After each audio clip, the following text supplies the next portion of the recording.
네, 안녕하세요. 이번 시간은 원청징수 6강 급여자료 입력이랑 원청징수 이행상황 신고서 알아보고요. 그 다음에 기출문제를 한번 풀어보도록 하겠습니다. 네, 첫 번째로 급여자료 입력인데요. 화면이 이렇게 생겼죠. 그래서 우리가 입력해야 될 부분들은 여기 귀속연월이랑 지급연월이 언제인지 확인하시고 입력해 주시면 되겠고요. 그 다음에 4번은 여기 F2를 눌러서 등록된 사원을 불러오셔도 되고, 자동으로 이렇게 입력을 하면은 조회돼서 딸려오는 경우도 있습니다.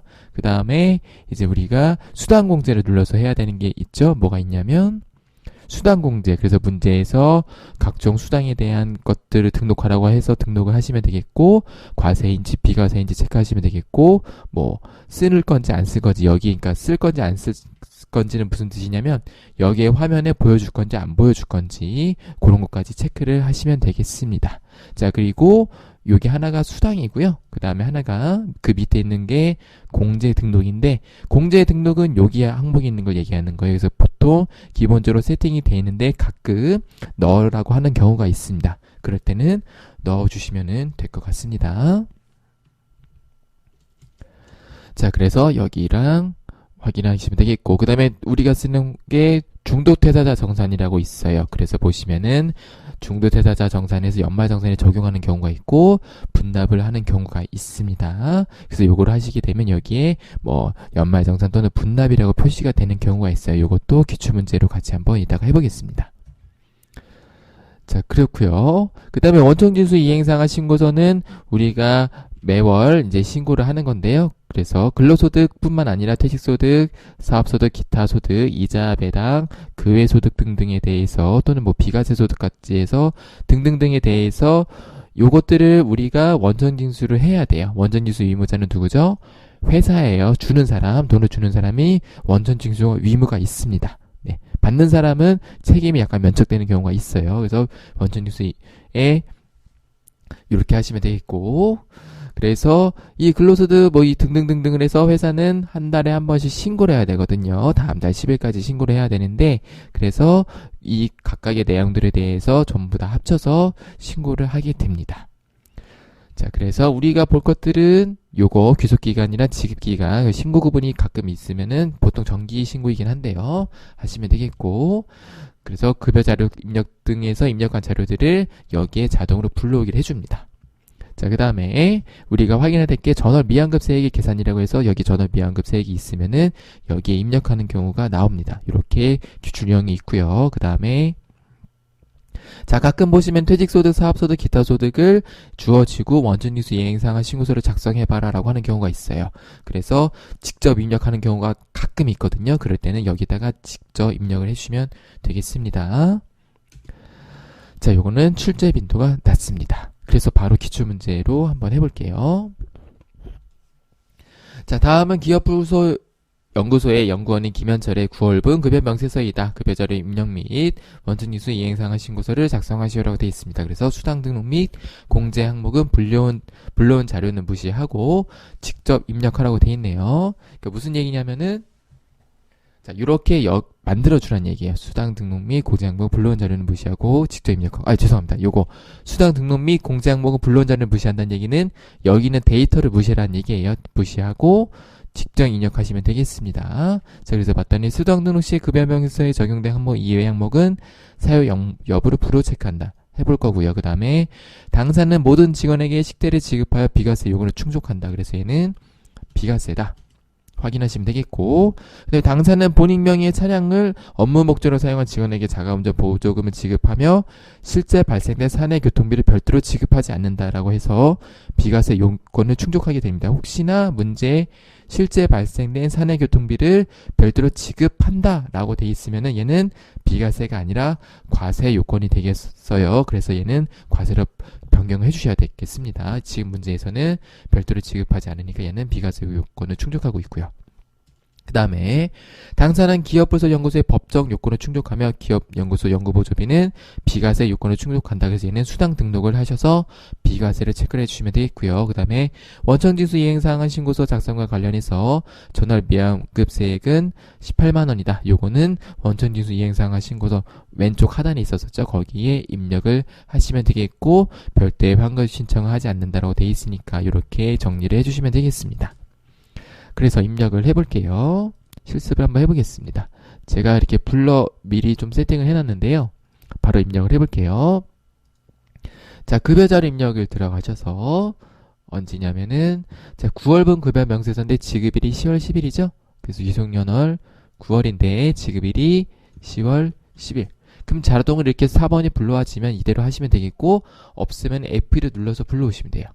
네, 그래서 김현철에 등록을 해보겠습니다. 기본급 250만원 있는데 요거 하기 전에 항상 요거부터 확인하시는 거예요. 그 다음에 요거 확인하시고 자 일단은 수당공제가 있네요. 눌러서 자 일단은 급여 명세서에 적용된 한번 이해 항목을 사용 여부를 불을 체크한다고 돼 있으니까 기본급 있으니까 여, 그 다음에 사항이 없죠? 그러면 부, 지태수당 있으니까 여, 월자수당 없으니까 부, 식대 있으니까 여, 그 다음에 자가운전 부담금 있으니까 연대, 식대 뭐였죠? 식대는 비과세였고 자가운전 보조금도 비과세였으니까 그대로 비과세로 두시면 되겠고요. 그 다음에 자 이제 기업연구소 연구보조비가 없네요. 얘는 비과세 요건을 충족하니까 비과세를 넣어주시고 수당명을 보시는데 여기서 검색을 첫 번째로 해보셔서 있으면 넣으시면 되고요. 없으면 그냥 타자 치시면 되거든요. 연구보조비가 있네요. 그쵸? 기업연구소 연구보조비가 있을 때는 이렇게 넣으시면 되겠고 없을 때는 이렇게 내가 입력할 수 있어요. 이렇게 하시면 되겠습니다. 그래서 얘도 사용여부 여러 하시면 되겠고 월 정액 여부는 따로 없긴 한데 네, 좀 애매하죠. 근데 요거는 일단은 정기로 한번 넣어 볼게요.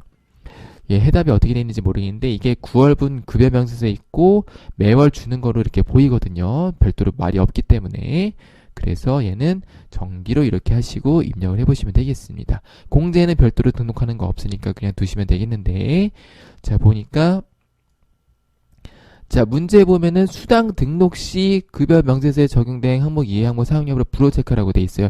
약간 애매하죠, 그쵸? 얘는 수당이고 얘는 공제죠. 그래서 얘는 공제이기 때문에 얘는 별도로 사용 여부를 체크 안 하셔도 될 것 같습니다. 그래서 이렇게 하시면 되겠고 자, 그래서 기본급이 이제 입력하시면 돼요. 250. 그 다음에 지택수당이 30만원, 식대 15만원, 자가운전보조금 30만원, 야간근로, 아이고, 잠시만요. 야간근로수당을 내가 왜 여기 해놨지? 자, 야간근로수당도 부죠. 그 다음에 연장수당이 있네요. 연장수당을 등록해 보겠습니다. 얘는 과세예요. 연장수당. 이렇게 안 나오면은 여기다가 입력하시면 돼요. 연장수당. 그래서 이렇게 하시면 되겠습니다. 그 다음에는 연장수당 나왔으니까 여기다가 20만원, 그 다음에 기업연구소 연구보조비 30만원 이렇게 입력을 해주시면 되겠고요. 그 다음에 이제 소득세랑 지방소득세, 국민연금 확인하시고 입력하시면 돼요. 그래서 자 소득세부터 해볼까요? 소득세 제대로 들어가 있는 거 보이시죠? 조금 더 옆으로 해볼게요. 네. 그 다음에 지방소득세도 제대로 들어가 있고 고용보험도 제대로 들어가 있으니까 나머지 것만 입력하시면 되겠네요. 국민연금이 146250, 건강보험이 104970, 장기요양보험이 10750. 그래서 차인 지급액이 3340560이 있는데 여기도 3340560 있죠? 확인하시고 넘어가시면 되겠습니다. 자, 급여자료 입력은 이렇게 그냥 입력을 해주시면 되겠고요. 자, 그 다음에 원전징수 이행사항 신고서 들어가서 자 귀속기간이 9월부터 9월인데 10월 10일날 주나 보네요. 신고하나 보네요. 그래서 10월 10일날 신고 이렇게 하시면 자동으로 입력한 게 불러와집니다. 자, 이 상태에서 우리가 할 게 뭐냐면 요거죠. 전월 미환급세액 18만원 있으니까 여기다가 18만원을 이렇게 입력을 해주시면 되겠습니다. 자, 이게 가장 노멀한 형태고요. 그 다음에 자, 그 다음에 87회 전산세무 2급인데요. 똑같은데 뭐가 있냐면 퇴사했어요. 그래서 퇴사에 관련된 급여자료 입력을 입력하고 중도퇴사에 대한 연말정산을 실행하여 2019년 4월 10일에 신고될 원정지수 이행상한 신고서를 작성하시라고 돼 있네요. 그래서 이것도 같이 한번 해보겠습니다. 그래서 보면 나머지는 방금 풀었던 문제랑 똑같아요. 지급 급여 내역이 있고 지급일 있고 기본급 자가운전 보조금 식대 안근로수당 사견금 뭐 등등등이 있고 공제 내역 입력하시면 되겠고요. 그 다음에 추가사항 보니까 김채고 사원은 본인 수의 차량을 직접 운전해서 출퇴근 및 업무에 사용하고 있으며 자가운전 보조금은 비과세 요건을 충족한다고 돼 있고 식대도 비과세 요건을 충족한다고 돼 있어요.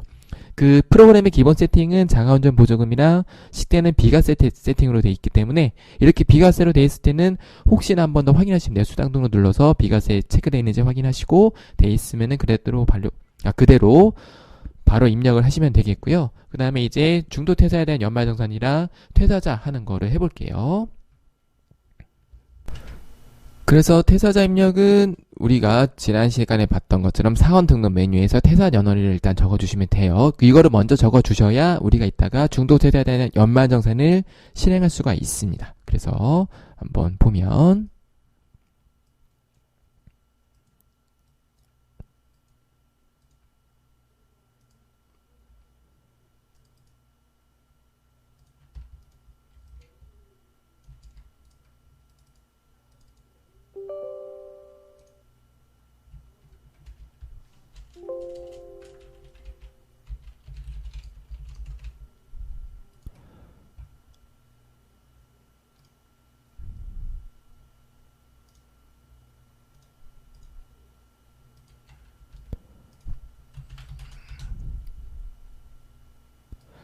네, 여기서 87회를 보면은 자 일단은 어떻게 하냐면은 원천징수에서요 사원 등록에 들어가서 김채호가 2분의 퇴사 연월일을 먼저 적어주셔야 돼요. 2019년 3월 31일 이렇게 적어주시면 되겠고 자 그 다음에 자 2월 여부는 이렇게 여 하시면 안 되고 부로 이렇게 하시면 되겠고요. 그 다음에 자 중도퇴사자 연말정산이죠. 이제 여기서는 끝났어요. 그 다음에 급여자 입력에 들어가셔서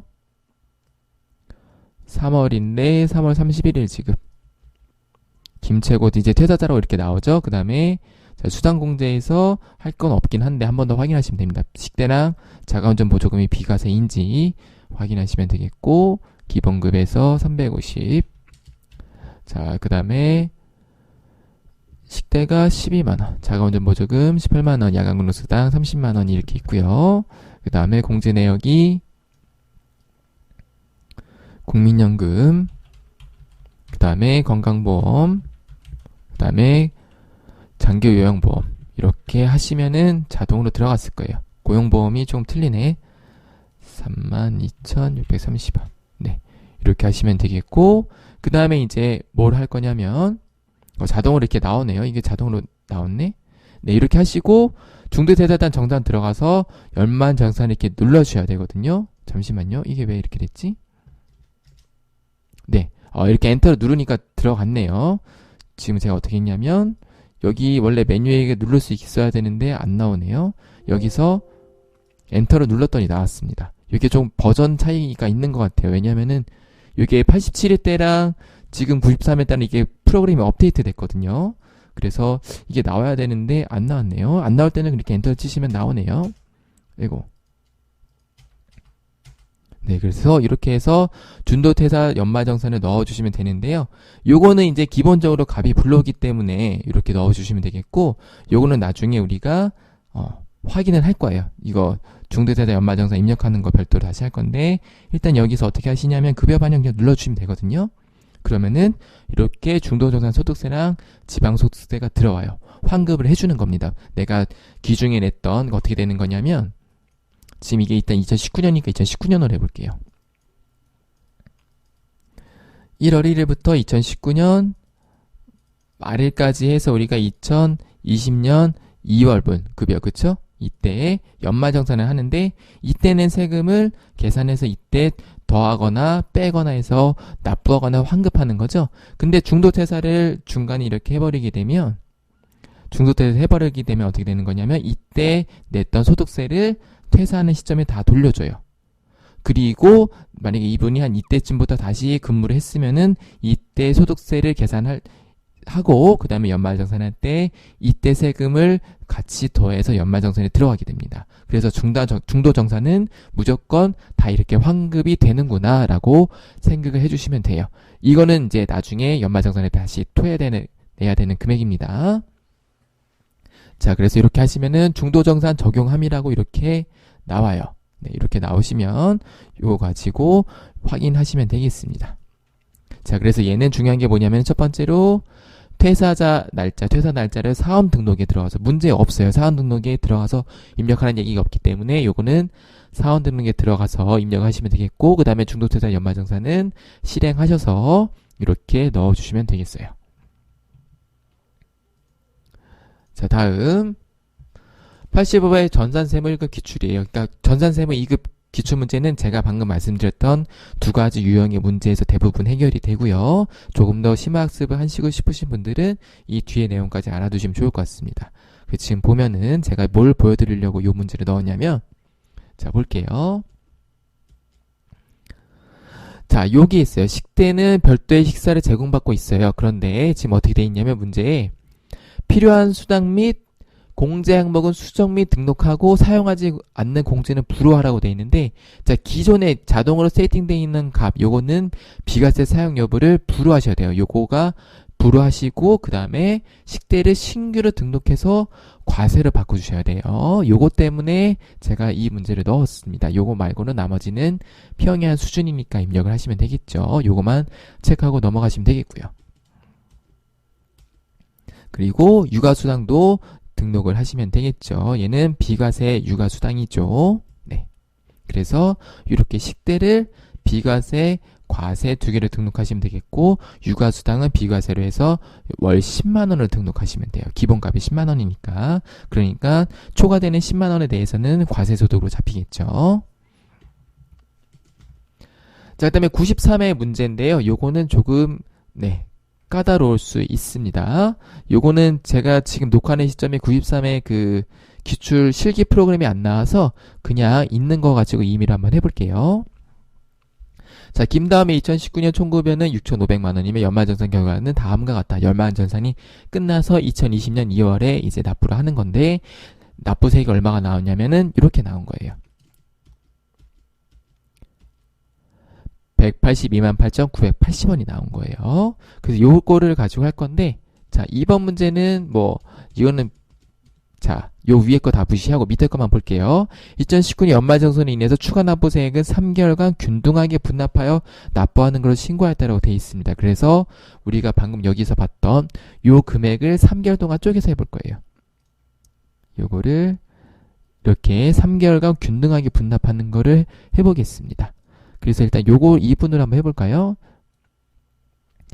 자, 일단은 제가 임의로 넣어볼게요.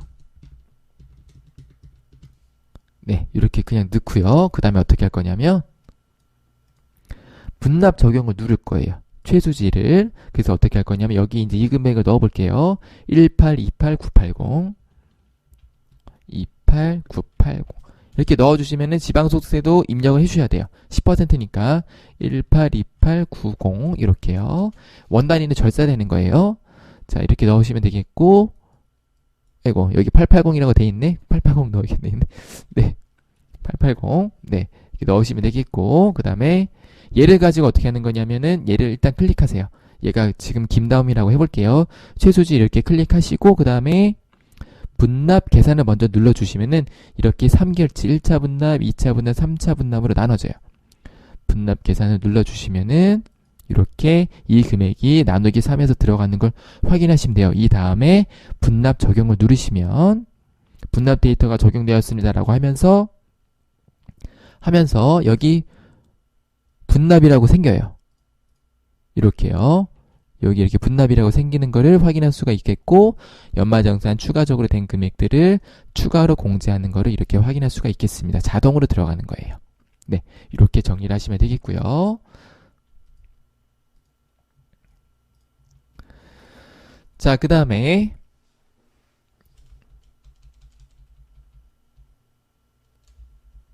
네, 자, 90회 전산세무 1급이에요. 다음 자리를 이용해서 임의란에 원천징수 관련 물음에 답하시오 해서 사원 등록하라고 돼 있는데, 자, 보시면 여기는 제가 어떤 문제 때문에 넣었냐면 요거 때문에 넣었어요. 4대 보험 모두 적용 대상자로서 사원 등록에 등록하도록 하면라고 돼 있죠. 이거는 제가 사원 등록했을 때 넣어도 되는 문제인데 한번 조합적으로 복습하고자 해서 여기다가 한번 넣어봤습니다. 그래서 어떻게 되는 거냐면, 자, 여기 국민연금 보수월에 건강보험 보수월에 여기다가 이렇게 입력을 직접 해주셔야 돼요. 그 다음에 중소기업 취업 감면 여부 이렇게 넣어주시면 되겠고, 이렇게 넣어주시면 어떻게 되냐면, 자, 일단 이렇게 넣어줬다고 생각을 하고, 그 다음에 이제 요거 문제를 풀어볼게요. 지금 제가 이 문제를 풀려고 요 앞에 거를 보여드린 겁니다. 그래서 다음 자리를 이용해서 귀속급여 자리를 입력하고 원천징수 이행상의 신고서를 작성하시오 돼 있죠. 그래서 보시면은 제가 보통 수당만 등록하고 공제는 기본값이 들어가 있다고 했었잖아요. 근데 이번 문제는 조금 특이하게 어떻게 돼 있냐면, 자, 기타 수당을 등록하시면 되겠고, 공제 구분에 보시면 요런 게 있어요. 대출금이 있어요. 그래서 대출금도 공제에다가 등록을 해주셔야 돼요. 이렇게요. 공제 등록에 얘는 특이하게 대출금에다가 이거를 넣어주시면 되겠습니다. 그래서 넣어주신 다음에 하시게 되면은 원천징수 이행상한 신고서 이렇게 들어간 거를 확인할 수가 있습니다. 자, 그리고 여기는 제가 화면을 준비를 하지 못했는데요. 요 국민연금 건강보험 장기요양보험 같은 것들은 자동으로 들어갔었겠죠. 그렇죠? 왜냐하면은 내가 여기다가 우리가 세팅을 했잖아요. 그렇죠? 그래서 여기 세팅한 값이 들어오는 거기 때문에 여기를 반드시 입력을 해주시면 되겠습니다. 자, 그리고 이거는 조금 특이한 유형인데요. 자, 보겠습니다. 운정산업은 확정급여형 퇴직급여에 가입되어 있으며 10월 1일 퇴사한 직원 한 명의 퇴직금 산정액은 2,500만 원이다. 그런데 얘를 어떻게 하는 거냐면은 원천징수 이행상한 신고서에만 반영하시오라고 돼 있어요. 여기에 만이라고 돼 있죠. 에만. 그러니까 퇴직 소득자료 입력을 하시는 게 아니라 여기에만 입력을 하시는 건데요. 자, 그래서 어떻게 할 거냐면, 자, 연금 계좌가 있고 금액가 있어요. 퇴직소득에 보시면은 연금 계좌가 있고 금액가 있는데, 연금 계좌는 금융회사에서 쓴다라고 그냥 생각을 해주시면 되겠습니다. 그래서 우리는 만약에 퇴직소득 자료를 입력하라고 돼 있으면은 여기 그 외에 있는 곳에다가 입력을 해주시면 돼요. 그래서 DB형, IRP, 뭐 퇴직연금 미가입 등등등등 뭐 여기다 입력하는 건데, 그냥 우리 문제에는 이런 기출이 한번 나왔었으니까 그 외에다가 입력하면 되겠다라고 이해를 해주시면 되겠습니다.